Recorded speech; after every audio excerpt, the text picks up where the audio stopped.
Hey everyone, Sky here to discuss Tremors 2, Aftershocks, starring Fred Ward, Michael Gross, Helen Shaver, Christopher Garden, and Marcelo Tuber, directed by S.S. Wilson.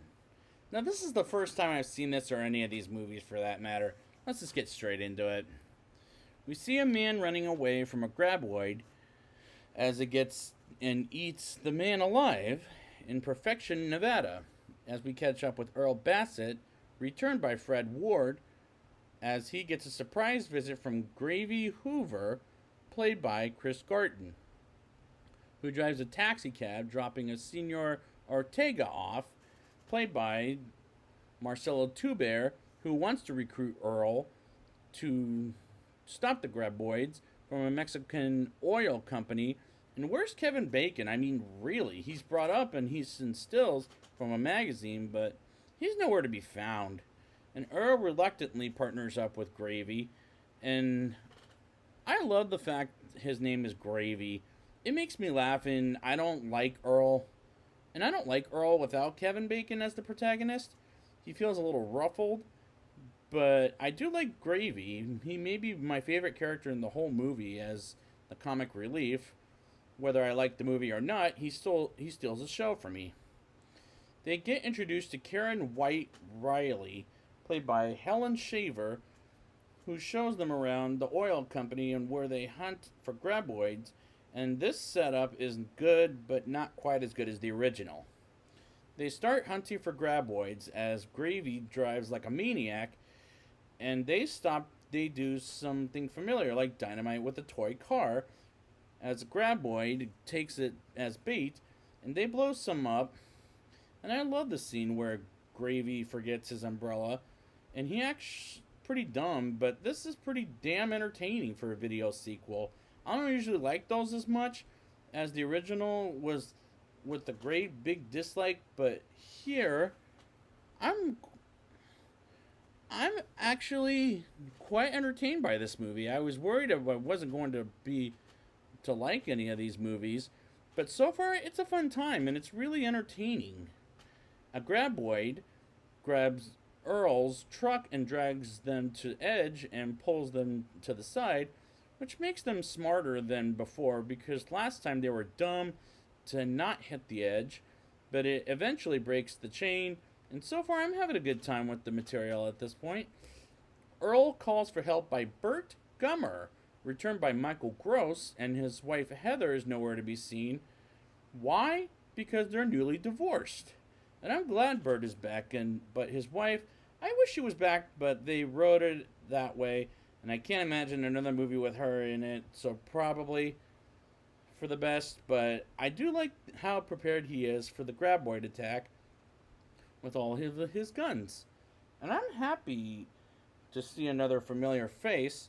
They head to the hunting grounds, and they go different directions to kill some graboids, and one comes by and runs away from Earl and Gravy as they go after it, and they get to it and scares the crap out of them and traps Earl's truck, as Gravy gets an idea to blow it up but doesn't take the bait. It's wounded, as we find out later that something ate it up, and the effects are pretty good for a video sequel, as they call Pedro to pick up the wounded graboid, as we see he's gone. But honestly, there's no scares here, and if there is, they might be cheap as hell.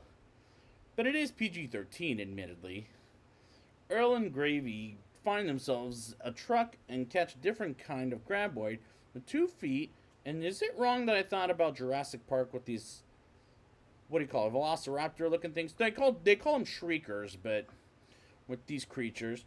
But that's why I'm reminded of is Jurassic Park, and obviously a better movie than this. But Earl and Gravy get in the truck and get the hell out of there. Meanwhile, the radios are dead, and Kate tries to call for Earl, Gravy, and Bert, and can't pick up as one guy gets killed. And the Shrieker and Earl and Gravy kill the Shrieker and catch up to Kate, Bert, and Bert does eventually with his truck, and there's about 24 of those things left, which is a lot more than last time. I and a lot more funnier than any of the Friday the 13th movies. Bert captures and then takes it back a while. One was underneath the truck, and they use one to play with a broom. And I'm thinking, is this a joke? Because they can't be that stupid. But they trap it in a cage anyways, and the audience learns the shriekers sees its food as body heat instead of noise, like last time, and they can make eggs, which reminded me of also the first Jurassic Park. Why do we keep comparing that? I mean, Jesus. Where the egg hatches into a baby shrieker, and there's parallels between that and the first Jurassic Park in this movie. When we see those guys working, oh my god, they look so freaking bad with the fake CGI looking going around. They hide behind doors to find a car instead of the shriekers hanging out where they need to go, and Bert shoots one hell of a bullet, and it blows up at it and blows its ass up, but their luck is bad by on all leak on the car, and they see their body heat and go after them, and Earl and Kate go inside, whereas Gravy is on the road and Bert is on a tractor, and Earl has an idea to burn those things while Kate stabs one in the tongue, and Earl and Kate escape to get Gravy on the roof. As they yell at each other until Kate calms down, and they think of a way to kill them. The ones nearest to Bert and Earl asks out Kate and on a date, and as the shriekers find a way to get onto the roof until Bert finds a way for them to go after him and locks them in, which is a good idea until they find rice flour to grow into multiples and spray the fire extinguisher on Earl so they don't see him, and Earl goes in the trap and blows up the shriekers with a bomb Earl sets up, and it blows them up while trapped. Earl and Bert and Gravy and Kate run as far as they can, kind of like the end of Predator, where it's a big explosive and they all blow up, and as a climax, I had fun as it was entertaining. Now it's time for the rating. I'll give this movie a 6.2 out of 10. It was a fun time at the movies because it was very entertaining. I like seeing Bert back more than Earl, to be quite honest. But there's parallels to Jurassic Park and Predator, but very little of it but I enjoyed it myself. So yeah, go check this out. It's a good, fun popcorn entertainment movie for a video sequel. So I'd like to thank you guys for joining me, and next week I will be back with Tremors 3. And until next time, it's time to go hunting.